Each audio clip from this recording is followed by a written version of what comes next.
tidak akan pakir orang itu hingga dia meninggal. Itu kuncinya. Jadi pendek sekali Pak itu. Makanya ada doa-doa khusus. Kenapa kita dilarang pulang dulu ke rumah? Jangan pulang dulu sebelum jalanan terang. Kita kan sering bersigala pulang. Bahkan ada yang lebih parah. Tamak kita yang lupa tamak. Quran mah dari salah gimana lupa nama masuk. Kalau saya diundi bisa galak. Iya. Mereka begitu. Misalnya dia sudah menghadap keluar, kayak mulai langsung. Rezeki itu Pak sudah diatur. Saya yakinin rezeki itu sudah diatur. Sebelum kita lahir rezeki sudah ditetapkan. Dan ada malaikat yang disuruh bagi. Tidak mungkin salah bagi. Tidak usah stres. Kalau yang ini dikejar ini, nah rezeki itu kalau dikejar, Pak semakin dikejar semakin jauh. Makanya maka dia dulu tak pedek bulan lu itu dalek pedek mabelai.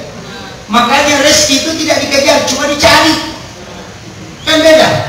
Makanya makanannya lo busak padale, dia nak kena lopon lalu dalek. Kan beda itu. Maka apa bedanya Ustaz? Coba bedakan orang cari ayam sama kejar ayam. Apa bedanya? Pala lu manu isma pasapa manu. Iya kau pala lu manu, namu pala basina lupa kita. Sampai sanggalan katanya urusan. Ya pati matikan. Tapi paling matangnya juga nanti kan puru. Tapi aku pas sapa manu dia akan lewat di jalanan yang bagus. Kalau becek dia menghindari. Kemudian tidak marah kalau tidak dapat. Nah sebab mas sapa ini memang kira-kira miro aja pasti. Kan begitu.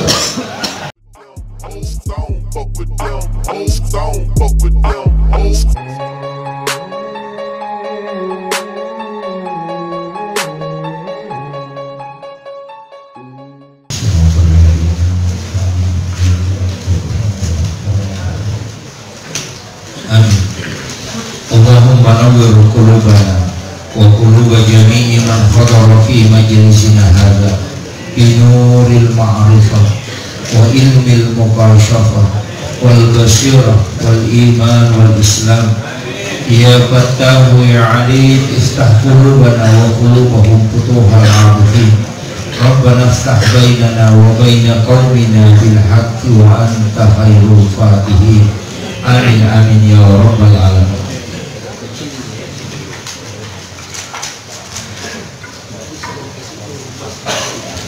Satu.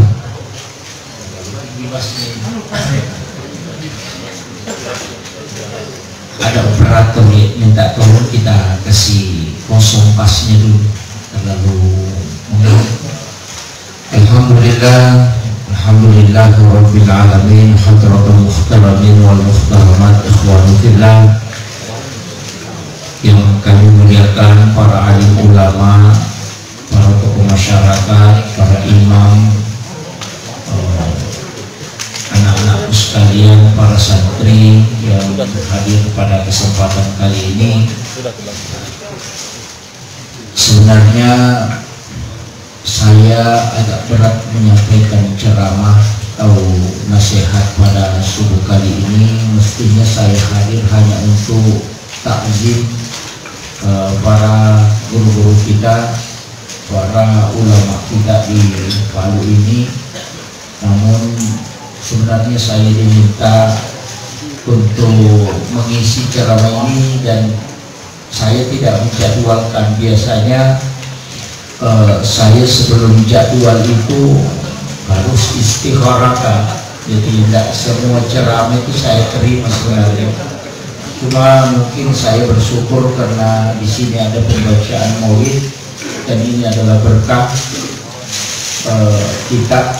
Jadi saya mohon ini dilanjutkan, jadi jangan dihentikan pembacaan maulid ini, karena salah satu keberkahan maulid adalah kita salam langsung kepada Rasulullah SAW, sekaligus kita sebenarnya menyambung nur, karena salah satu cara untuk menyambung langsung dengan Rasulullah tidak sama dengan habaib. Para zuriat Rasulullah itu tersambung dengan darah, kita ini sebenarnya tersambung dengan nur. Maka salawat kepada Rasulullah adalah salah satu cara untuk menyambung nur kita dengan Rasulullah SAW. Makanya sebenarnya ada dua bentuk salawat. Sini ada ulama kita yang dari Mesir. Ada dua bentuk salawat. Yang pertama adalah salawat dalam bentuk fi'il madhi, bentuk lampau, dan kita mengucapkan dengan kalimat sallallahu ala Muhammad. Dan inilah yang kita baca pada saat mahalul qiyam. Sebenarnya dalam kaidah-kaidah balaghah, dalam kaidah nahwu sharaf, sebenarnya ulama kita itu sudah membagi bahwa kalimat sallallahu ala Muhammad, kenapa dia dalam bentuk fi'il madhi, dalam bentuk fi'il lampau, sedangkan Allahumma sholli ala Muhammad itu kan fi'il mudhari. Karena Rasulullah yang paling pertama diciptakan itu adalah nurnya. Sebelum jasadnya Rasulullah diciptakan, maka diciptakan nur. Dari nur inilah kemudian kita bersalawat kepadanya, sehingga salawat yang dalam bentuk fi'il madhi itu disebut dengan salawat Jibril, karena belum tercipta jasadnya Rasulullah. Makanya menggunakan kalimat sallallahu ala Muhammad, bukan Allahumma sholli ala Muhammad. Makanya salawat inilah yang kita ucapkan itu langsung ke nurnya Rasulullah. Makanya sering orang mengatakan salawat nur Muhammad atau salawat hakikat. Sebenarnya salawat hakikat itu salawat nur Muhammad yang disebut dengan salawat Jibril. Cuma kalau kita di dalam tasawuf, ulama kita mengajarkan sebelum membaca salawat nur Muhammad, karena itu ada pintunya, harus dibuka. Pintu nur Muhammad ini sebenarnya adalah innallaha wa malaikatahu yusholluna 'alan nabi ya ayyuhalladzina amanu shollu 'alaihi wa sallimu taslima. Ini yang harus dibaca lebih dulu. Jadi kalau kita mau baca sesudah sholat misalnya 100 kali atau 1000 kali salawat nur Muhammad atau disebut dengan salawat Jibril, maka baca itu dulu sebagai pembuka. Innallaha malaikatahu yusholluna 'alan nabi ya ayyuhalladzina amanu shollu 'alaihi wa sallimu taslima. Kemudian kenapa nur Muhammad ini? Kalau dalam diri kita ini, saya sedikit masuk ke hakikat karena pengajian subuh seperti ini bagus, agak tenang. Jadi kenapa sebenarnya kita pakai salawat nur Muhammad? Nur Muhammad itu ketika ada pada diri manusia disebut dengan rahasia atau bisa disebut dengan Ahmad.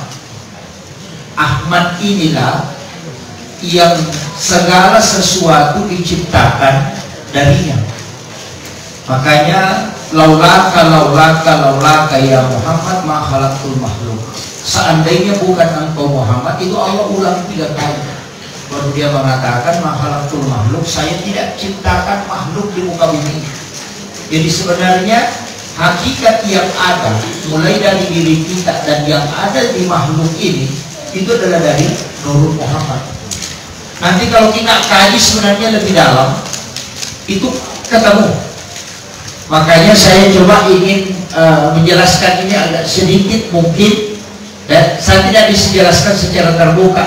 Kenapa tidak jelaskan secara terbuka? Pertama berat. Nanti ulama kita yang di Palu ini yang sebenarnya tidak harus nyambung sana. Saya kan di sini hanya hadir sehari 2 hari saja begini. Itu pun karena undangan seperti itu, ada acara. Jadi begini, Ahmad ini kalau pada diri kita disebut dengan rahasia. Kenapa disebut rahasia? Karena dia adalah Nur Muhammad. Jasad ini dari Ahmad, sholat itu dari Ahmad. Makanya ulama kita itu koneksikan begini. Orang yang berdiri sholat itu kan huruf alif, simbol huruf alif. Kalau kita ruku itu simbol huruf H. Kalau sujud itu simbol huruf min. Kalau kita duduk tahiyat itu simbol huruf dal. Jadi alif, H, mim, dal. Makanya tulisannya Ahmad. Itulah sehingga orang mengatakan sholat itu adalah Nur Muhammad, karena dia adalah Ahmad. Makanya kita ini sebenarnya Muhammad, karena kepala ini min, dada huruf H, pinggul huruf min, kaki huruf dal. Makanya tulisannya Muhammad. Dari situ orang mengatakan orang yang sholat itu menyatukan antara Ahmad dengan Muhammad. Itu benar dalam kaidah lafziah. Makanya kan kepala itu huruf mim, dada huruf H, pikul huruf mim, kemudian kaki huruf dal. Makanya tulisannya Muhammad. Jadi tubuh manusia itu tulisannya Muhammad. Sedangkan kalau dia sholat, kalau dia berdiri, ruku, sujud dan duduk, maka itu Ahmad. Maka Muhammad yang sholat, Ahmad yang sholat. Begitu. Makanya dalam tarekat dulu itu kan dipakai. Kalau istilah buisnya Muhammad mas sempaja, Ahmad sempaja. Tapi cuma kadang orang menyalahkan karena dia tidak mengkaji dari sisi lafsianya. Dia pakai syariat untuk memahami hakikat, itu tidak bisa. Makanya tangan saja ini Pak, itu sudah simbol. Karena tubuh ini sebenarnya penuh dengan lafaz. Saya pernah masuk dalam tasawuf hikmah, itu kurang lebih hampir 9 bulan. Cuma saya stres makanya keluar. Iya, sampai rambut itu habis, bulu mata itu berguguran. Karena sebenarnya ritmenya hanya maksimal kita harus belajar itu 2 kali dalam 1 minggu. Dan saya ambil 4 kali dengan 2 mursyid. Tapi saya tidak bisa lanjutkan. Makanya kita ini kan kayak tangan. Ini kan ada angka. Di garis tangan itu kan ada angka Arab 8 dengan 1. Yang sebelah ini juga angka 8 dan 1. 1 18, 1 81. 18 tambah 81 itu kan 99. Itu asma Allah. Lapas tangan ini kan alif lam lam ha, itu Allah. Makanya itu pas 100. Maka tubuh ini ketika ketemu dengan Muhammad, dengan lapas Allah, dengan asma, makanya orang yang berdoa itu kan mengangkat tangan. Itu karena asma Allah yang diangkat. Ya begitu. Makanya itu koneksi-koneksi penjelasan tubuh itu kan ada. Dari sini ulama kita mengatakan sebenarnya Al-Quran kan ada. Wa fi anfusikum afala tubsirun. Dirimu kenapa kau tidak pelajari? Alaimu wa dimagurimu. Kan begitu. Makanya dari situ muncul istilah tasawuf yang mursyid sampaikan. Itu kalau ulama, man arafa nafsahu faqad arafa rabbah. Siapa yang tahu dirinya maka dia akan tahu Tuhan. Sebenarnya dari situ. Cuma karena berkembang, bukan orang ahli tasawuf yang mempelajari, diambillah oleh orang-orang tertentu, kemudian disalahpahami, sehingga dia menganggap bahwa sholat itu bisa tidak didirikan, cukup dengan pengerang. Ini jadi masalah. Segala sesuatu Pak yang beralih bukan agama, bukan ulama yang pegang, biasanya rusak. Dupa, menyalakan dupa itu kan sunnah hukumnya. Ketika ada orang meninggal, nyalakan dupa. Ketika mau sholat malam, nyalakan dupa. Orang sholat tarawih ditarik itu, ulama-ulama kita masih menyalakan dupa. Tapi di Indonesia dupa itu bahaya Pak. Karena konotasinya lari ke musyrik. Kenapa? Karena dukun yang ngambil. Iya. Kan jadi masalah. Suatu ibadah bisa menjadi sunnah dan bisa menjadi lari ke kemusyrikan bukan karena ibadahnya, tapi karena pemanfaatannya. Makanya dari dulu saya selalu mengatakan maulid itu tidak bisa dihukumi karena dia adalah takdir. Maulud adalah takdir, Nabi dilahirkan. Maulid juga adalah takdir. Tapi ketika kita bermaulid kemudian berhamburanlah makanan diinjak, maka dia menjadi haram karena perilaku di dalamnya. Sama dengan botol minuman seperti ini tidak ada hukumnya. Ini tidak bisa dihukumi, tidak bisa kita mengatakan haram. Ketika kita mengisi air, maka dia menjadi halal karena pemanfaatannya untuk yang halal. Tapi ketika diisi minuman keras, maka dia menjadi haram karena pemanfaatannya. Jadi benda tidak bisa dihukumi kecuali ada masuk pemanfaatan. Kan begitu? Maka maulid seperti itu. Ketika orang bersolawat, sedekah, kemudian memuji Nabi, baca risalah Rasulullah, maka itu menjadi sunnah. Karena sunnahnya berkaitan dengan perilaku di dalamnya. Tapi ketika dia berhamburan makanan, kemudian terjadi rebutan diinjaklah makanan, itu menjadi haram karena perilaku yang ada di dalamnya. Jadi jangan menghukumi sesuatu karena melihat dari dasar yang teks muncul. Ini jadi masalah sekarang. Banyak yang membidahkan, yang mengharamkan, mengatakan masuk neraka karena tidak paham. Iya. panjang-panjang lagi menulis cerita bahwa mau begini-begini, padahal dia tidak tahu mana yang masuk dalam teks, mana yang masuk dalam makna. Ini kan besar masalahnya. Makanya hukum agama begitu. Sebenarnya tidak mudah kita menghukumi. Saya sering jengkel itu, saya tadi malah sampaikan. Paling saya jengkel penceramah yang selalu mengatakan bid'ah. Kenapa tidak kembali ke hukum? Ada wajib, ada makruh, ada mubah, ada haram, ada sunnah. Kembali saja ke situ. Jangan pakai bid'ah. Karena kalau engkau pakai bid'ah, pasti ujungnya neraka. Kan begitu? Mestinya kan lari, ini mubah, ini sunnah, ini makruh, ini haram, ini wajib. Selesai persoalan. Kan begitu? Doa bersama sesudah sholat. Dia mengatakan bid'ah, padahal dalilnya ada. Kan begitu? Pakai tasbih dia mengatakan bid'ah, padahal dalilnya ada. Kalaupun tidak ada dalil, itu masih masuk dalam kaidah apakah dia mubah. Kalau ada hadis, kemudian kita tidak lakukan, berarti hukumnya makruh. Nah begitu. Jadi saya sering mengatakan, orang sekarang pakai hadis Nabi untuk memasukkan orang ke dalam neraka. Yang dulu hadis Nabi digunakan untuk memasukkan orang ke surga. Nah begitu. Coba kita lakukan. Jadi hadis dulu itu dijadikan sebagai informasi untuk memasukkan orang ke dalam surga. Yang sekarang justru hadis digunakan untuk masukkan orang ke neraka.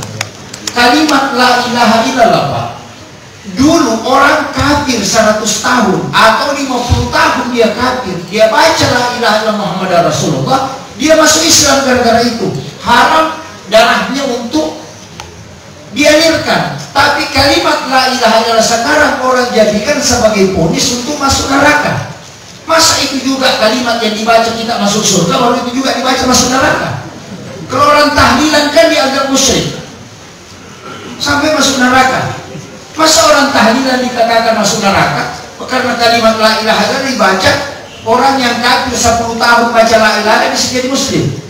Tapi kenapa baca orang yang muslim 10 tahun itu baca la ilaha illallah dikatakan kafir? Logikanya kan keliru sekali. Coba, ini makanya kita harus melihat kontesnya. Maka saya bilang tadi, dukung yang ambil, makanya jadi masalah. Dupa itu sunnah, kenapa? Karena harumnya asap itu melahirkan bau harum. Harum-haruman itu disukai oleh malaikat, kata Nabi. Maka malaikat rahmat akan berkumpul dengan jamaah ketika ada harum-haruman seperti itu. Makanya ketika kita sholawatan tadi mahalul qiyam, ada yang bagi-bagi parfum.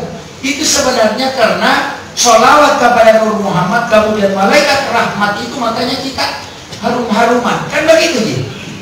Dulu itu pakai dupa, cuma karena dukun yang ambil, dia mengatakan asapnya yang kasih sampai.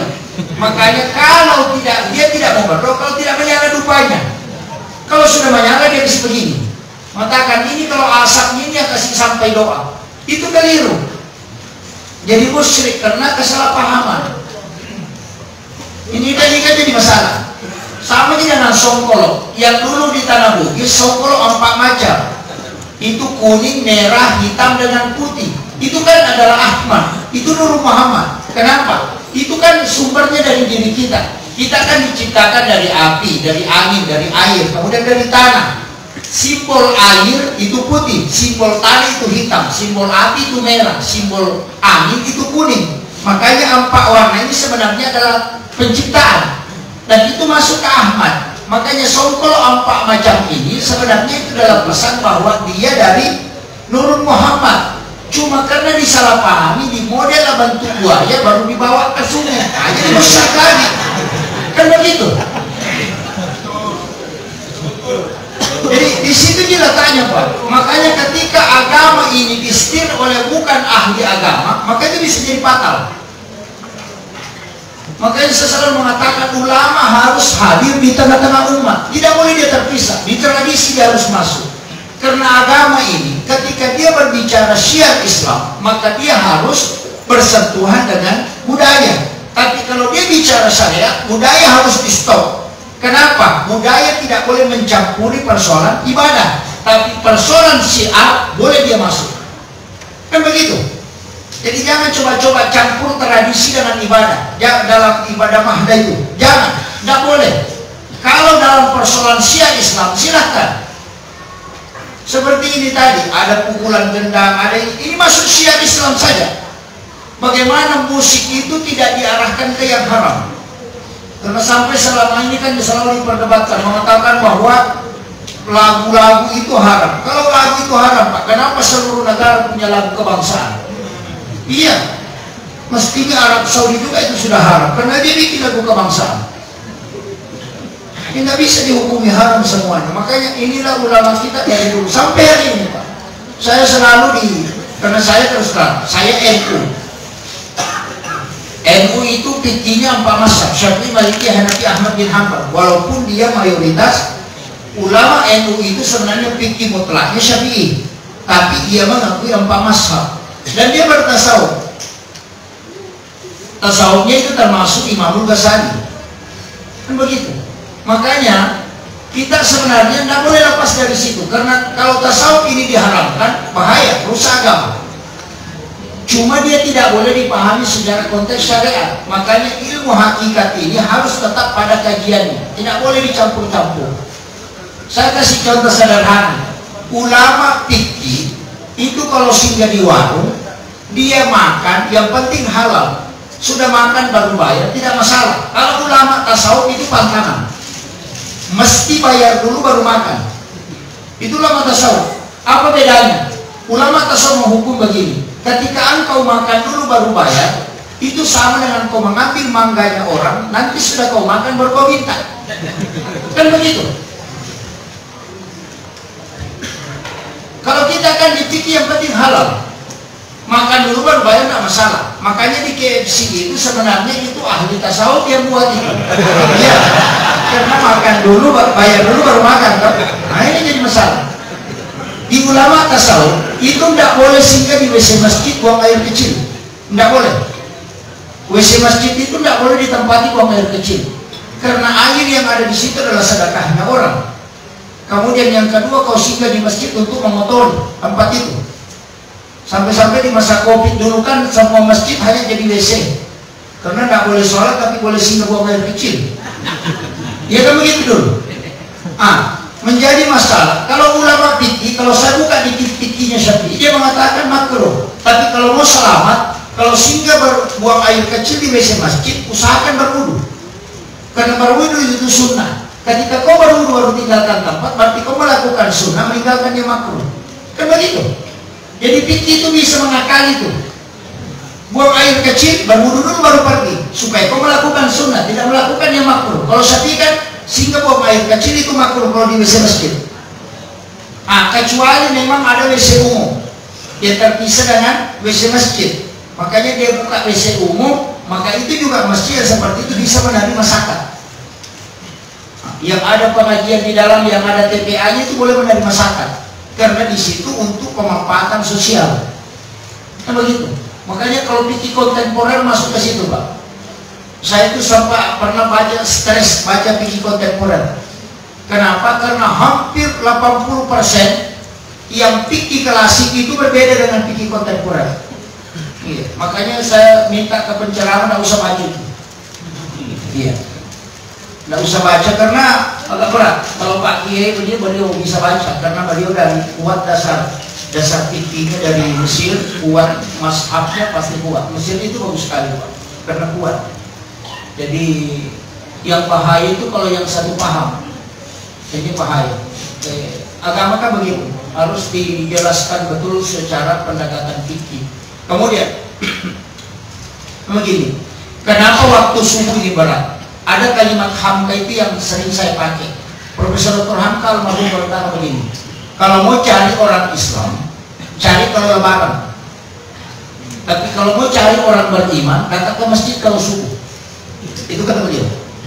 Jadi aku minta salam, ya kemalam Pak Italu, kemana itu 10. Makanya lebaran itu banyak orang, karena yang datang itu orang Islam. Tapi kalau orang beriman kau cari, datang ke masjid kalau subuh. Karena sholat yang paling berat itu sebenarnya, kecuali orang beriman, itu sholat subuh. Kalau sholat isya itu orang munafik, berat sekali. Orang munafik kalau sholat isya. Jadi bisa ditahu Pak. Iya kau nggak tahu mereka masa perjalanan susah sholat duhur, berarti kau mencicingnya. Ya. Kalau susah dia sholat asar, berarti orang itu senang sekali menunda-nunda waktu. Kalau susah sholat asar, makanya kita melampai Pak Pekel. Kalau disuruh kerja, lama baru selesai.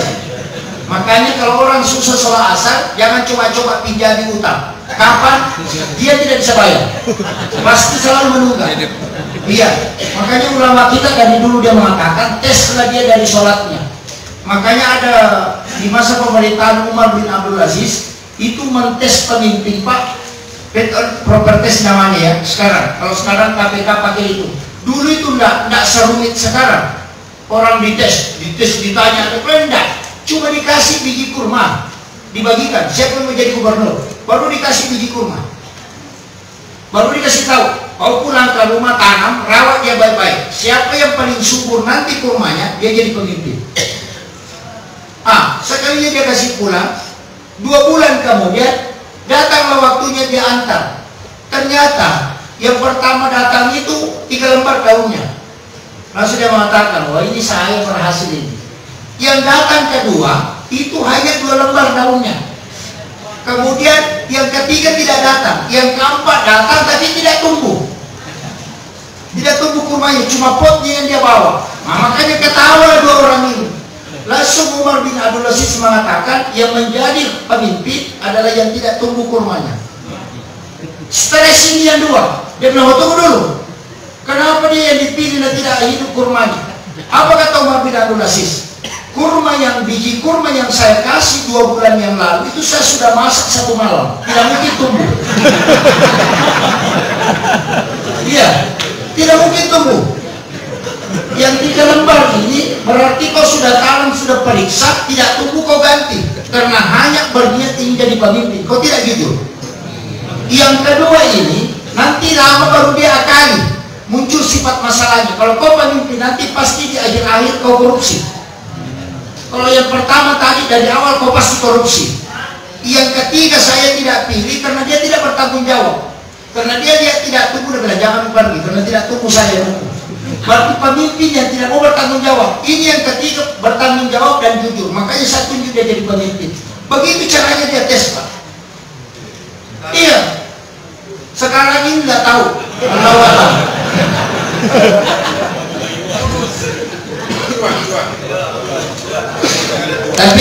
Tapi kita harus tahu di mana-mana Pak, kalau ada kayu lurus itu pasti cepat ditebang. Kalau ada kayu lurus di hutan itu pasti cepat ditebang karena gunanya banyak. Tapi yang bengkok itu pasti disimpan lama. Makanya kalau guru tak bilang, kalau ada pejabat lama tidak diganti-ganti, kemungkinannya bengkok. Yang tersinggung ya. Tapi kata guru tak bilang, tapi kalau yang kayu bengkok ditebang langsung masuk ke dapur itu, tidak selamat dia. Pasti dibakar. Kayaknya pejabat yang lama hati-hati. Tapi mending Pak, tinggal di situ pasti ada masalah. Cuma kita harus meminimalisir. Saya tahu di jabatan itu karena pernah beberapa kali menjabat hal organisasi itu, bahkan di sekolah, cuma saya keluar aktif di dakwah. Jadi ini penting, makanya tidak usahlah, kita tidak pernah lepas dari kesalahan. Yang mengatakan diri saya tidak mudah, jangan. Orang yang mengatakan saya tidak pernah berbohong, itulah orang pembohong paling utama. Iya, dia nang kata maka dia nang kawak balik apa balik. Itu kuncinya, pasti. Iya, pasti Pak. Tidak, makanya di situ ayat mengatakan innallaha yuhibbut tawwabina. Di situ bukan innallaha yuhibbut ta'ibina. Itu kalimatnya beda. Ketika dia mengatakan innallaha yuhibbut tawwabina, Allah suka orang yang berbolak-balik bertobat. Bukan innallaha yuhibbut ta'ibina, Allah suka orang yang datang bertobat 1 kali, tidak. Allah yang dia suka itu yang berbolak-balik. Karena memang ada namanya dosa langganan. Iya. Itu hadis Pak. Tidaklah seorang beriman kecuali dia memiliki dosa yang terus-menerus dia lakukan dan dia tobatkan. Begitu. Ada dosa langganan, ada orang yang astagfirullah. Soalnya tobat astagfirullah. besoknya ngomong lagi, astagfirullah. Begitu. Dia lupa lagi ngomong itu, namanya dosa langganan. Iya. Memang ada, dan semua orang punya itu. Apakah itu ustaz, apakah itu pejabat, semua ada dosa langganannya. Berbolak-balik itu. Makanya nahwa yuhibbut tawwabina wa yuhibbul mutatahhirin. Itu karena tidak mungkin orang mensucikan diri kalau dia tidak ada kotornya. Kan begitu. Berbolak-balik bertobat karena Allah sudah tahu hamba aku itu adalah lemah, pasti dia berbolak-balik. Makanya kenapa sayyidul istighfar itu adalah kalimat yang paling ampuh, yang membuat syaitan itu menangis sampai matanya bengkak. Rasulullah katakan, ada satu kalimat yang diturunkan oleh Allah untuk umatku ketika aku memohon kepadanya supaya ada keselamatan, jaminan keselamatan untuk umatku. Sampai iblis itu menangis dan matanya bengkak. Tapi di dalam kalimat sayyidul istighfar itu tidak ada kalimat istighfar. Tidak ada. Karena istighfar itu kan tidak menghapuskan dosa. Banyak orang keliru, Pak. Istighfar itu menghapuskan dosa. Tidak. Istighfar itu menutup dosa. Dari kata istighfar, yang menghapus itu al-afu. Makanya kalau Ramadan kita pakai kalimat Allahumma innaka afuwun karim. Dalam sholat kita pakai al-afu. Rabbi ghafirli warhamni wajburni warfa'ni warzuqni wahdini wa'afini wa'anni. Kan beda. Kalau istighfar itu istighfar. Istighfar itu menutup yang nampak. Analoginya begini, kalau kita menulis di kertas ada tulisan salah, kita mengambil tip X, kemudian kita tip X. Tip X itu tidak menghapus tulisan, hanya menutup, masih ada di dalam tulisannya. Itu kalimat istighfar. Tapi kalau al-afu itu menghapus, makanya Ramadan itu menghapuskan dosa, bukan menutup. Itu bedanya. Makanya kadang-kala juga saya sering tegur orang yang mengatakan, saya setiap hari Ustaz bertobat. Bagaimana cara bertobat? Saya istighfar. Saya bilang beda taubat, beda istighfar. Kalau taubat, taba ya tubuh taubatan, kembali. Kalau istighfar menutup, kan beda. Kadang dia mengatakan, saya sudah tobat. Caranya tobat, istighfar. Bukan. Itu enggak taubat, itu istighfar namanya. Jadi taubat itu kembali. Cari dulu di mana kita salah. Sama kalau jalan toh, mestinya lurus, kita belok kiri. Ketika kita belok kiri, sadar kita salah, kembali cari di mana kita salah jalan. Kembalinya itu disebut dengan taubat. Taba ya tubuh taubatan, kembali ke tempat di mana kita salah. Makanya orang yang berdosa Allah tahu, orang yang salah Allah tahu. Cuma Allah ingin kalau kita mengakui. Makanya kembali tahu kesalahan kita, mengakui kesalahan. Itu yang disebut taubat. Ikuti dengan istighfar supaya dosa itu tertutup. Kan begitu gitu. Ini nih, kenapa ada sholat taubat? Kan begitu. Nah, sudah ada istighfar. Sholat taubat itu karena di dalam sholat dosa terhapus. Makanya orang yang sholat taubat dosanya terhapus. Orang yang istighfar dosanya tertutup. Akan nampak kalau dia di kemudian. Tapi ketika dia baca al-afu akan dihapuskan. Jadi ada orang itu Pak dosanya tidak nampak. Nanti di kelahiran kemudian tidak ada. Ada juga yang kelihatan. Nah, itulah yang disebut di dalam Al-Quran. Kalau kau berbuat secara maka akan dinampakkan kelahiran kemudian. Itu kan kuncinya. Tapi itu terhapus. Makanya sholat itu kan begitu. Orang yang sudah istighfar, orang yang sudah zikir itu badannya tidak ringan. Tapi orang yang sudah sholat itu badannya pasti ringan. Biasa kita rasa itu Pak. Kalau mau masuk waktu agak berat dirasa, kayak ada beban. Tapi sesudah salam kayak langsung ringan. Itu kan hadis. Rasulullah mengatakan ketika hamba Allah ingin melaksanakan sholat, Allah mengambil dosa itu dia letakkan di pundaknya dan di kepalanya. Ketika dia ruku dan sujud, maka berguguran dosa itu sebagaimana bergugurannya dedaunan dari tangkai kayu. Makanya ringan dirasa, berat kalau masuk waktu karena dosa diletakkan di pundak. Makanya ketika ruku itu kan jatuh. Makanya di dalam sholat itu hanya ada dua tempat kita pakai kalimat subhana. Hanya ruku dan sujud. Selain itu tidak ada. Subhana rabbiyal azim dan subhana rabbiyal a'la. Di sini dikuncinya. Makanya sujudnya kasih lama-lama lah. Jangan cepat-cepat. Allah jangan. Kenapa? supaya banyak dosanya yang berguguran. Biarkan dosa itu jatuh dulu baru kita bangkit. Kan begitu. Kalau dibilang dosanya belum jatuh. Kan begitu. Makanya Nabi pernah sujud lama sampai sahabat menunggu lama, dan sahabat ini kan stres. Wah, saya dari tadi sini Nabi belum bangkit dari sujudnya. Dia pergi ke pasar beli kambing, dia sembeli, kuliti baru cincang, kasih istrinya baru kembali. Nabi masih sujud. Berapa lama kira-kira itu Pak? Lama lagi dia tunggu baru Nabi, kamu bangkit. Kemudian ketika dia mengatakan, ya Rasulullah, dari tadi aku menunggu engkau ya. Saya melihat engkau sujud lama sekali. Kemudian Rasul mengatakan, tempat hamba yang paling dekat dengan Tuhannya pada saat dia bersujud. Nah begitu. Makanya dia sujud itu si lama-lama sedikit. Tapi jangan juga paksakan sampai lama sekali. Iya. Restoran itu kalau ada seperti itu, imam itu kan sebenarnya kaidahnya, ketika kau jadi imam pendekkan bacaan, bukan percepat sholat, pendekkan bacaan. Ketika sholat sendiri panjangkan, karena tidak ada yang terbebani. Tapi kalau imam mesti dipendekkan. Maka saya selalu mengatakan, tidak ada dalil yang saya dapati sahabat sholat cepat kemudian ditegur. Yang ditegur itu yang sholat lama.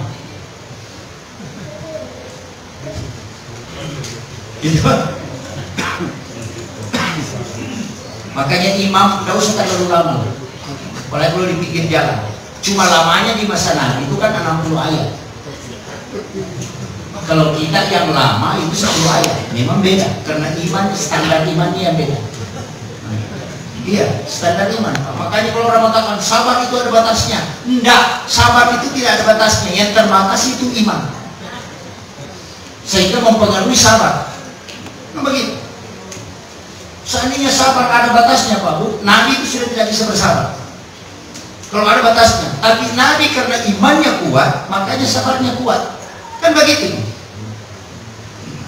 Itu yang harus. Makanya sabar itu seperti wadah air.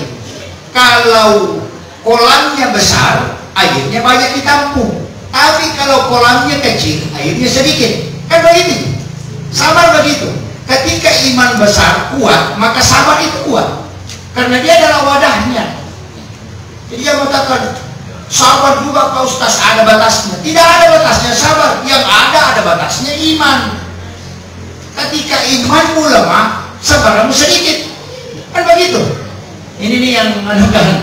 Kadang-kadang istilah-istilah itu Pak juga bikin pusing kita.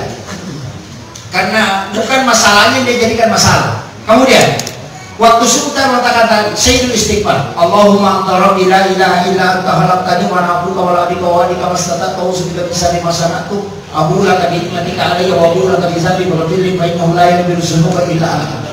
Inilah doa yang membuat iblis menangis. Sampai Rasulullah mengatakan, Allah yang menjadi jaminannya. Siapa yang membaca satu kali di siang hari kemudian meninggal pada hari itu, maka Allah menjadinya ahli surga. Siapa yang membacanya satu kali di malam hari kemudian dia meninggal pada malamnya, maka Allah akan menjadinya sebagai ahli surga. Nah, kira-kira melomati itu dinukul. Begitu. Makanya cukup baca satu kali. Dihafal gitu. Nah, anakku yang santri hafal ya. Hafal itu nak. Buka di tanya Ustaz Google lah. Ustaz Google itu gampang sekali ditanya. Jadi tanya Ustaz Google, ketik Sayyidul Istighfar, akan muncul itu. Kapan di waktu paling bagus dibaca? Waktu yang paling bagus pada saat Allah perintahkan kita. Kapan Allah perintahkan kita? Wabil azhari hum yastaghfirun. Itu waktu yang paling bagus. Itu 10 menit sebelum subuh. Baca itu. Cuma kadang-kadang kita tidak pakai. Kan waktu itu Allah sudah bagi. Begini, saya kasih analogi. Di sini kabupaten ya. Kota. Nah, misalnya Pak Wali Kota bilang begini. Panitia masjid datang ke kantor saya jam 4, saya akan kasih bantuan. Kalau kita datang jam 4, pasti dikasih. Karena dia sudah janji. Tapi kalau datang jam 7, mungkin tidak diperhatikan. Dia teriak-teriak, saya mau minta bantuan. Tidak diperhatikan, karena belum waktunya. Tapi ketika waktunya meminta, maka pasti dikasih. Karena Allah yang minta. Karena Pak Wali Kota yang minta. Datang datang ke rumah, bawa proposal saja, nanti saya kasih bantuan. Allah yang bilang, wabil azhari hum yastaghfirun, di waktu sahara hendaknya kalian beristighfar. Inilah waktu yang paling bagus untuk baca sayyidul istighfar, karena Allah yang minta. Kapan itu? Waktu sahara. Sahara itu Pak, makanya disebut dengan makan sahur. Tuh. Makan sahur, makanya saya itu makan sahur nanti imsak. Karena Indonesia itu imsaknya tidak sama Saudi. Kalau Saudi itu imsak pas masuk azan subuh. Kalau kita imsaknya ada 10 menit. Kenapa dikasih 10 menit? Karena mencapak. Iya. Mencari di batu itu tambah kopi. Sampai maki buah kopi, baru bikin kopi. Nah itu butuh waktu 5 menit, 7 menit baru habis. Merokok dia. Tunggu sampai habis. Makanya dikasih jeda di Indonesia 10 menit. Karena orang Indonesia itu mencapak. Makanya, tapi itu ada juga dalilnya Pak. Ulama kita itu selalu punya dalil. Kenapa? Rasulullah akan mengatakan, ketika Bilal yang azan, kau masih boleh makan. Tapi ketika Ummi Maktum makan, berhenti. Azan berhenti karena Ummi Maktum itu azan pas masuk subuh. Makanya azan Bilal itu sekitar 10 menit baru azan Ummi Maktum. Makanya itulah yang diambil dasar ulama Indonesia. Sehingga imsak dipakai untuk batas kehati-hatian, tapi masih boleh makan. Itu baru lampu kuning. Kan begitu. Makanya imsak di Indonesia beda 10 menit. Makanya kan waktu imsak belum azan subuh itu, nanti 10 menit baru azan subuh. Imsak itu masih boleh makan. Makanya saya itu kalau sahur, nanti sahur kalau imsak. Karena mengatakan sahara, kan kita mengatakan sahara atau sahur. Nah Allah mengatakan wabil azhari hum yastaghfirun, di waktu sahara. Makanya Nabi mengatakan akhirkan sahurmu. Kita kadang makan jam 2, itu bukan makan sahur Pak, itu makan tengah malam. Cuma kadang begini, Pak Ustaz, wah saya kalau begitu nggak bisa, karena saya makan banyak. Oh enggak, akali saja. Jam 3 makan nasi, nggak usah dia sahur, makan saja. 3 piring kau makan tidak apa-apa, tapi jangan yang sahur. Nanti imsak, ambil air putih, kurma 1 biji, niatkan sahur. Dapat sunnah makan sahur pakai kurma, kemudian dapat waktunya yang paling afdal, sekaligus kita bisa dapat berkahnya. Jadi bukan mengakali agama, tapi cari akal untuk melaksanakan agama.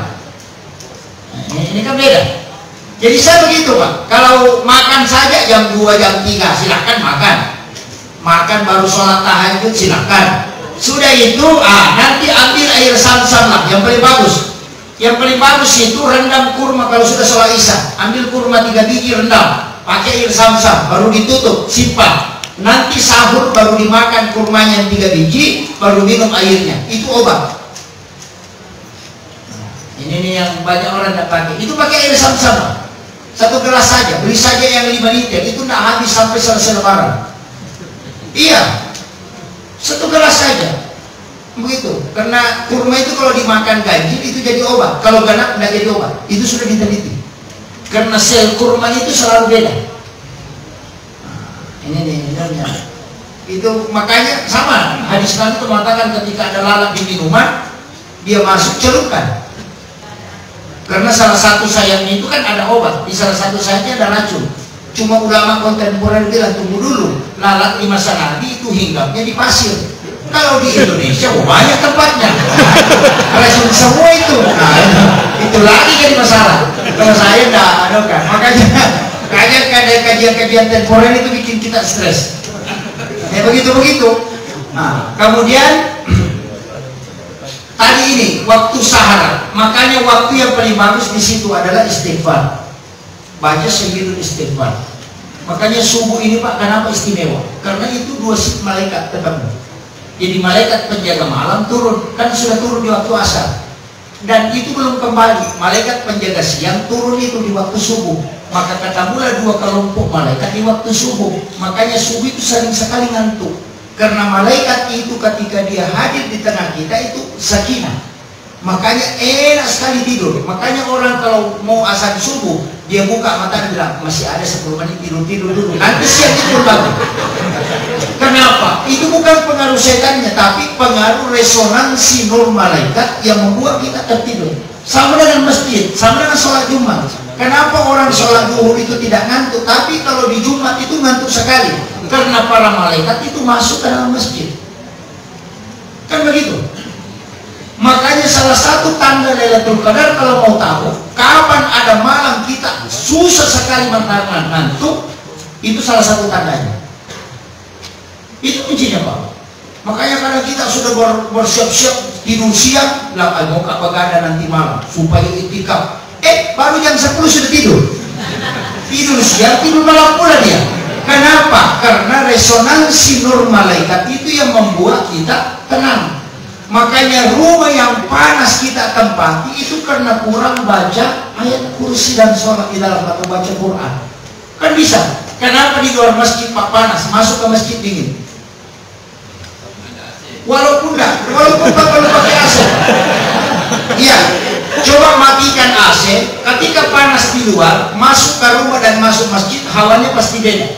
Tapi ada masjid itu panas dirasa, karena jamaahnya tidak banyak. Ditahu itu, makanya kalau kita berjalan dari sak belakang, kita bisa baca itu di mana orang hanya sering berdiri sholat. Kita tahu, dan itu kami sudah pelajari di tasawuf. Resonansi kalbu itu kan ada. Iya. Resonansi kalbu, cuma kan ada zikir-zikir khusus.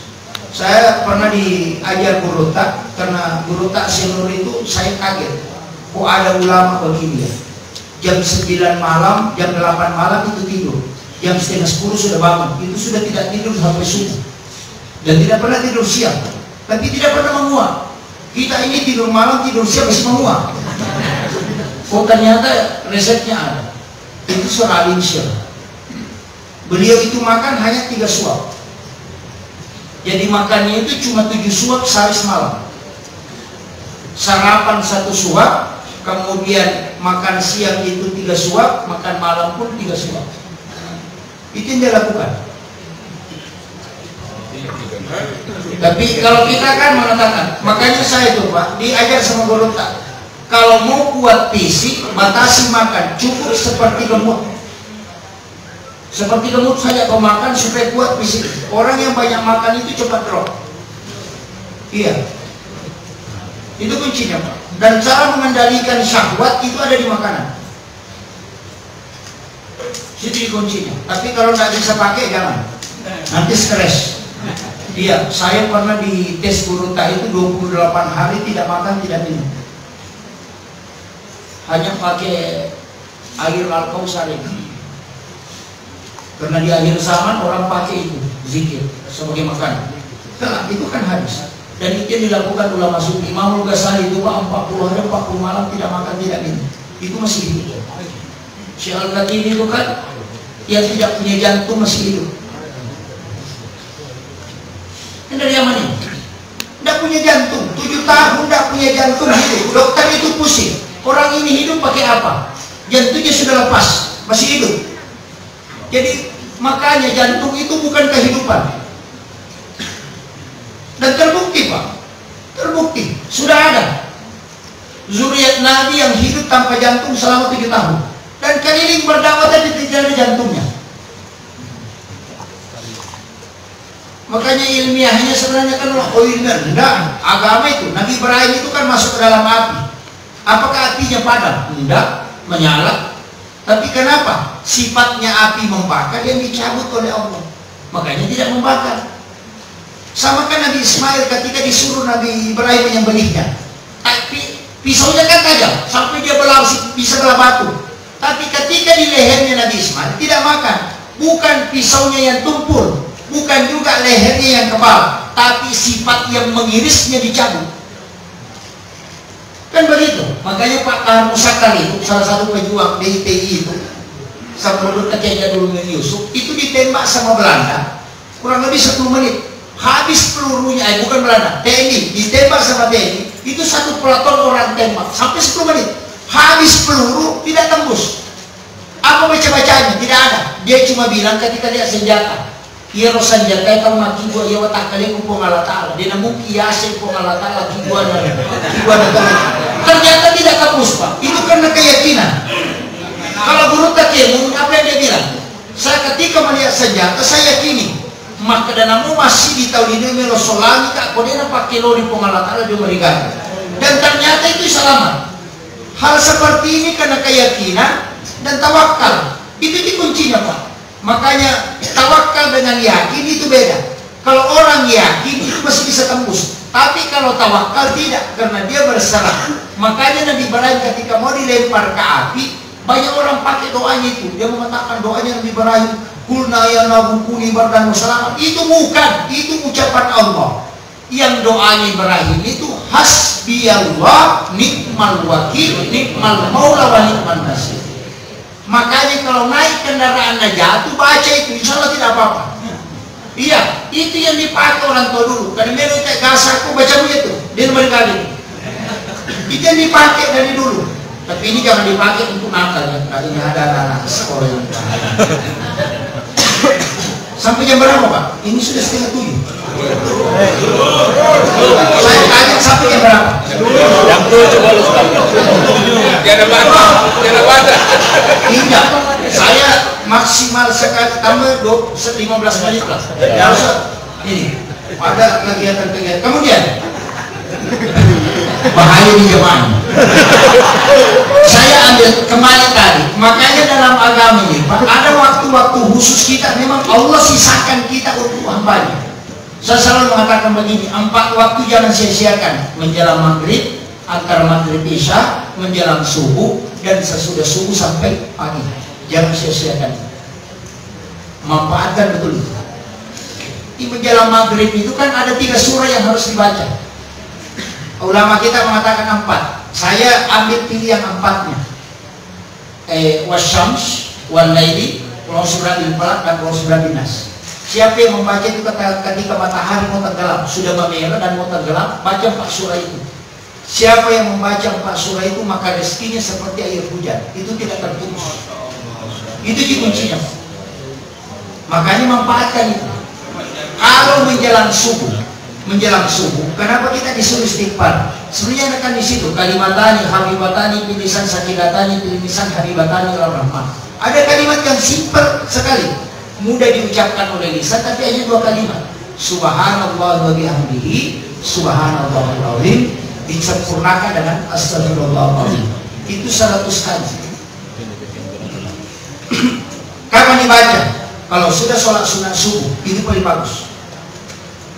Kalau tidak sempat sudah sholat sunat subuh sebelum azan subuh, baca di waktu sahara itu.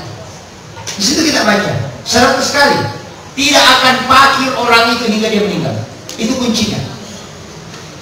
Jadi pendek sekali Pak itu. Makanya ada doa-doa khusus. Kenapa kita dilarang pulang dulu ke rumah? Jangan pulang dulu sebelum jalanan terang. Kita kan sering masih galak pulang. Bahkan ada yang lebih parah. Kamu kita yang lupa tamu. Quran mah dari salah gimana lupa nak masuk. Kalau saya diomel bisa galak. Iya. Ada kayak begitu. Sampai dia sudah menghadap keluar. Kayak mulai langsung. Rezeki itu Pak sudah diatur. Saya yakin rezeki itu sudah diatur. Sebelum kita lahir rezeki sudah ditetapkan. Dan ada malaikat yang disuruh bagi. Tidak mungkin salah bagi. Tidak usah stres. Kalau yang ini dikejar ini, nah rezeki itu kalau dikejar, Pak semakin dikejar semakin jauh. Makanya maka dulu tak pedek bulan lu itu dalek pedek mabelai. Makanya rezeki itu tidak dikejar, cuma dicari. Kan beda. Makanya makanannya lo busak padale, dia kena lokon lalu dalek. Kan beda itu. Maka apa bedanya Ustaz? Coba bedakan orang cari ayam sama kejar ayam. Apa bedanya? Pala lumanu isma pasapa manu. Iya kepala lumanu, namun pala basina lupa gitu. Sampai sanggalan nantinya urusan. Dia mati-matikan. Tapi paling matang itu nanti kan puru. Tapi aku pas sapa manu dia akan lewat di jalanan yang bagus. Kalau becek dia menghindari. Kemudian tidak marah kalau tidak dapat. Nah sebab masa paneman maka kira miro banyak bersih. Kan begitu. Penjual mestinya begitu. Kalau tidak laku ini hanya bilang pasti ada rezekinya Allah besok. Itu kuncinya, karena kewajibannya Allah menciptakan saya dan menghidupkan, pasti dia juga punya hak untuk memberikan saya rezeki. Kan begitu. Itulah saya dipakai Imam Malik. Saya Imam Malik itu nanti terang matahari baru tinggalkan masjid. Kan begitu. Akhirnya karena kalau orang stres bilang, bagaimana rezeki ini nanti ketinggalan, tidak kemana rezekimu. Nah belum kau lahir sudah ditetapkan di Lauhul Mahfuz. Cuma rezeki yang ditetapkan harus dipancing supaya bisa turun. Saya kasih contoh, itu mobil tangki Pak, pembawa solar itu yang 50.000 liter solar dia angkut, itu kenapa mobilnya biasa kehabisan solar? Padahal ada solar dia angkut 50.000. Coba analogikan ke situ. Tangki minyak itu analogikan Lauhul Mahfuz, rezeki di situ di dalam. Kemudian kehidupan dunia ini tangki mobil. Kenapa tidak bisa mengalir ke situ? Karena tidak ada salam dari tangki besar turun ke tangki mobil. Kan begitu. Sama aja dengan sedekah. Kalau rezekimu di Lauhul Mahfuz kau tidak buatkan jalan ke dunia, maka itu tidak akan turun. Yang turunnya dia sudah ditetapkan saja. Makanya tergantung dari sedekahmu. Kan begitu. Pancinglah rezeki dengan sedekah. Maka Allah kan bilang, manja adil hasanati balwa suram saja. Kau kasih saya 1, saya kasih 10. Kenapa? Karena nanti ada jalurnya kalau ada sedekahnya. Makanya kalau minta rezeki tidak sedekah, mereka juga itu pusing. Dari mana jalurnya ini? Bikin kau dulu salam kecil. Kalau tidak bisa kau bikin pipa besar, yang kecil saja 2.000 rupiah. Ada gitu. Makanya kalau lewat celengan isi Pak, karena itulah yang membuka pipa naik.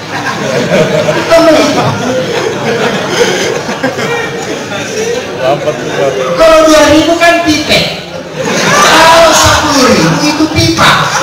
Makanya kalau mau besar pipanya pakai 100.000. Kan begitu. Kadang-kadang kita kasih 2.000 baru mau kencang. Bagaimana kencang kalau 2.000? Di mulut pipet kapek. Kan begitu. Ini harus paham. Saya ambil analogi lain. Pernah lihat orang mancing, kan di sini dekat laut. Pernah lihat orang mancing. Biasa kita temameng. Orang yang mancing itu kan dia pasang cacing. Loh, itu cacing untuk ikan atau untuk pemancing? Hah? Ikan. Wah, kenapa untuk ikan? Coba pikir. Ia alati untuk balai atau untuk pameng? Ikan. Wah, kenapa pakai pancing kalau untuk ikan? Mestinya kau untuk balere alat timana kapian. Kan begitu. Kenapa pakai pancing? Kalau untuk ikan, untuk ikan. Kenapa kau pakai pancing? Mestinya cacing itu kau lempar saja turun kalau mau kasih makan ikan. Tidak usah pakai pancing. Kalau untuk ikan, makanya sebenarnya dikatakan pancing. Cara untuk mengambil yang itu harus ada yang dikeluarkan. Kan begitu. Makanya sedekah itu tidak pernah untuk orang lain, selalu untuk kita. Cuma harus dibawa ke sana supaya muncul. Makanya kan sering orang jekil, ternyata saya kasih Ustaz tahu kutumi, bukan urusanmu. Karena yang diminta Allah bukakan jalan supaya saya kasih kau. Kan begitu. Ini yang harus dipahami Pak. Kadang-kadang kita rugi bersedekah, tidak pernah rugi. Karena sedekah itu tidak pernah orang lain untuk kita. Cuma caranya keluarkan ke situ dulu baru kau dikasih. Inilah prinsip yang dipakai Imam Syafi'i dengan Imam Malik. Makanya berdebat itu sampai subuh. Imam Syafi'i mengatakan rezeki itu pokoknya harus dicari. Imam Malik mengatakan tidak, rezeki itu harus dicari. Kalau kau ke pasar itu cari rezeki, salah alamat itu. Iya, kalau kau bekerja bilang cari rezeki, salah alamat. Kalau kau mengatakan mencari berkah, cocok. Karena keringatmu mencari nafkah itu menghapuskan dosa-dosamu dan mengangkat derajatmu. Makanya jangan ke pasar cari rezeki, itu keliru. Kalau Imam Malik, Imam Syafi'i bilang, jadi rezeki bagaimana? Imam Malik bilang, rezeki itu tidak usah cari. Cukup perbaiki ibadahmu, dia akan datang. Karena malaikat itu sudah suruh bagi, dan malaikat tidak pernah salah bagi Pak. Dia tidak pernah salah bagi malaikat. Kalau anggota dewan ya biasa salah bagi. Kalau malaikat tidak pernah. Pasti dia bawa ke rumah kita. Iya. Tapi Imam Tasyafi mengatakan, enggak, rezeki kau harus dicari. Kalau tidak dicari tidak bisa, karena Allah simpan di situ. Burung saja akan mati di sarangnya kalau tidak keluar. Imam Malik mengatakan, kalau begitu kau anggap dirimu yang mendatangkan rezeki, karena kau bekerja. Ya coba kan, yang jadi galak atau makan sogi yang paling cepat kaya itu buru di pelabuhan, karena dia bisa angkut baras yang berat itu. Maka nanti sogi yang nasabah baca-baca, oh dia nagaga ustaz sama motor mau 4 doang di sogi pasti maka pelan itu malah ustaz. Iya, karena semua ustaz tahu doanya kaya itu. Dan ada orang pak sekolah ekonomi sampai doktor tapi tidak kaya-kaya. Ada juga orang tidak pernah sekolah ekonomi tapi dia kaya. Itu karena Allah ingin kasih tahu kita bahwa rezeki itu ada di tanganku, bukan di ilmu. Makanya ilmu itu Pak tidak pernah menyelamatkan. Sampai ini saya yakin. Makanya orang Kristen masuk Islam pasti orang hebat. Nanti profesor bisa masuk Islam. Tapi kalau orang Islam yang masuk Kristen palingan itu persoalan makanan. Iya. Atau menikah. Di situ dia. Kenapa Pak? Yang Kristen masuk Islam itu karena ilmu. Karena dia sudah paham. Kaji ilmu sampai puncak. Kembali lagi dia tidur. Kembali ke normal. Kenapa? Saya kasih contoh. Seandainya ilmu yang menyelamatkan Pak. Tidak ada orang jatuh gara-gara kulit pisang. Karena semua orang tahu kalau kulit pisang diinjak itu bisa jatuh. Tapi kenapa masih ada orang jatuh karena kulit pisang? Padahal ilmunya dia sudah tahu bahwa ilmu tidak menyelamatkan. Yang menyelamatkan itu Allah. Makanya disitulah pentingnya doa. Ilmumu tinggi tetap harus berdoa. Karena kau tidak bisa selamat dari itu. Kan begitu? Ya. Cuma ya. Dari situlah ulama selalu mengatakan kenapa kita penting tolak bala, kenapa penting berdoa? Karena di luar kemampuanmu. Dokter kesehatan ahli kanker kena kanker. Iya kan? Yang baru meninggal ini kan di masa SBY kan dia masih menteri kesehatan dan dia ahli kanker, tapi dia kena kanker. Jadi bukan ilmu Pak, apa itu minat ilmi illa kabila, tidak ada. Ada nilainya ilmu kita. Makanya jangan pernah sombong dengan ilmu, tidak ada. Karena kenapa? Itu di luar dari jangkauan semua. Allah yang mengatur. Orang belajar ekonomi sampai ke Amerika tidak kaya-kaya. Pulang jadi anak buah di perusahaan. Orang tidak pernah belajar, tinggal tidur di rumahnya, ya dia kaya. Sampai 7 turunan tidak habis hartanya. Karena Allah yang pegang. Itu. Ini yang harus diyakini Pak. Jangan sampai mengatakan bahwa rezeki begini datang karena ini sabun. Oh enggak, jangan. Seandainya orang tua bekerja Pak rezekinya datang yang paling kaya buruh itu di pelabuhan dia paling kaya. Karena sampai siang malam itu bekerja tidak berhenti. Iya. Kalau mengatakan karena ada simanya ada permatanya, oh ada penjual permata Pak. Saya masuk ke Sidrap. Penjual batu itu semua jenis batu ada. Sampai 3 kopor. Tapi dia pakai motor. Motornya itu motor CDI, dia ikat kisahnya itu ke dalam pot yang tidak jatuh, kita pakai kalah. Nah ada semua di batu udah bawa. Itu takdir. Iya. Makanya tadi Mantasyafi berdebat kan? Ini saudara. Mantasyafi berdebat. Kalau begitu berarti bagaimana kalau kita cari nafkah? Jadi tidak ada pengaruhnya ke rezeki. Mamanya mengatakan tidak ada. Hanya yang ada keringatmu yang mengampuni dosa, ampunan dosa. Dan di situ derajat. Imam Tasyafi tidak percaya. Dia keluar jalan sesudah sholat subuh jalan. Dia lihat orang petik anggur. Dia singgah membantu. Ulama dulu begitu, sering membantu orang. Ada orang kesusahan mengangkat barang, dia singgah angkat barangnya. Padahal ini ulama. Sekarang ulama diangkat barangnya. Makanya kadang-kadang susah. Makanya saya itu kalau pergi ceramah masih pakai wasiatnya Guru Pak. Kalau mau keluar ceramah, selama kau mampu angkat barangmu sendiri, jangan kasih ke orang. Karena panitia mau ongkosi 2, cuma 1 yang ceramah. Itu pesan beliau. Kecuali kau sudah tidak mampu mengangkat barang, bisa kau ikutkan orang minimal 1 lah. Kau kasih ikut. Kenapa? Supaya dia bisa membantu. Tapi selama kau masih mampu kuat, kau yang bawa barangmu sendiri. Nabi itu lewat di pasar dia yang angkut barangnya sendiri. Lompat sahabat mau membantu dan mengatakan tidak. Yang punya barang harus bawa barangnya. Jadi ini yang diajarkan oleh Rasulullah ke kita. Kadang-kadang kita sekarang bawa, mulai dari sepatunya ada yang bawakan, tasnya ada yang bawakan, kacamatanya juga dibawakan, HP-nya juga dipegangkan. Waduh. Ini ya, tapi tidak ada di Indonesia Pak, cuma di sana. Lagi di Palu dah. Dan penceramah kayak seperti ini orang mengatakan viral, tidak Pak. Saya itu tidak punya tim, tidak ada media, tidak ada tim media, tim perangkat, tidak ada. Sampai ini tidak ada.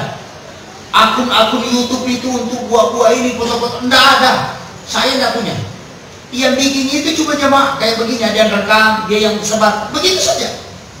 Saya itu tidak punya tim. Orang mengatakan harus ada tim begini, saya tidak. Saya justru ada beberapa tim yang tawarkan, saya bilang kalau kau mau ikut saya beri ceramah. Begitu aja. Makanya di sini banyak ustaz, di sini banyak penceramah, calon-calon penceramah. Satu wasiat ulama saya, kalau kau ceramah, ceramah. Kalau mau bisnis, ya bisnis. Itu saja kuncinya. Kalau bisnis berhenti ceramah, jadilah pebisnis. Kalau mau jadi penceramah harus penceramah.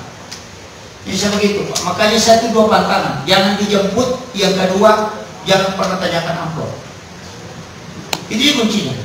Saya itu tidak pernah tahu isi amplop yang dikasih jemaah. Saya tidak pernah tahu. Sampai dia tidak pernah tahu. Karena memang saya tidak pernah buka. Setiap jalan itu saya bawa uang. Kalau dikasih amplop itu saya tidak pernah buka. Sampai ke rumah saya cuma kasih istri. Dan saya sudah ultimatum. Jangan kasih tahu berapa isinya. Kapan kau kasih tahu kita cerai. Itu saja. Terus kenapa? Itu wasiat ulama tasawuf. Saya punya mursyid itu yang hati-hati sekali. Dia kasih tahu begini. Nah, ketika kau pergi ceramah, kau tahu isinya, sekian yang dikasih. Nanti kalau panitianya menelpon kembali, iblis pasti datang membisik. Sekian nanti dikasih. Muncul itu. Ya coba jadi. Logi maka topa. Abuka yang kalau emang ada 200 aku. Dia kena teleponi gitu panitia masih pasti iblis datang itu 200 aku. Sementara ceramah dia sudah hitung. Selesai nanti ini 200.000. Itu pasti itu Pak. Karena bisikan. Makanya ulama kita mengatakan hindari mengetahui kalau kamu selamat. Saya pakai itu. Jadi saya itu hanya simpan. Kalau butuh uang nanti kasih tahu istri, kasih saya sekian. Itu aja. Saya sudah bikin perjanjian dengan istri dan istri tahu betul itu. Makanya kalau orang tanya berapa sekian, ada beberapa kampung itu Pak saya tidak datang ceramah gara-gara dia tanyakan amplop. Saya kasih tahu, mau mak saya tidak datang. Karena saya mau dipanggil ceramah bukan dipanggil untuk bisnis. Masa agama ini harus pakai syarat seperti itu? Ini kuncinya. Saya bilang saya selalu bawa uang. Kalau Anda tidak bisa bayar, tidak usah.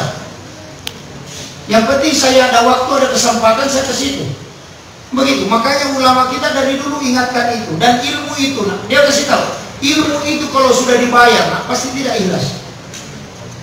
Kalau sudah dibayar, pasti. Dan itu tidak bisa masuk ke orang. Di mana-mana itu yang gratis, Pak, itu yang gampang masuk. Coba kalau makanan gratis bagi-bagi cepat habis itu. Kalau dijual, merah matanya orang tidak bisa pulang. Begitu aja. Makanya Pak Kuli malu berbuat saja, nanti Allah yang tentukan.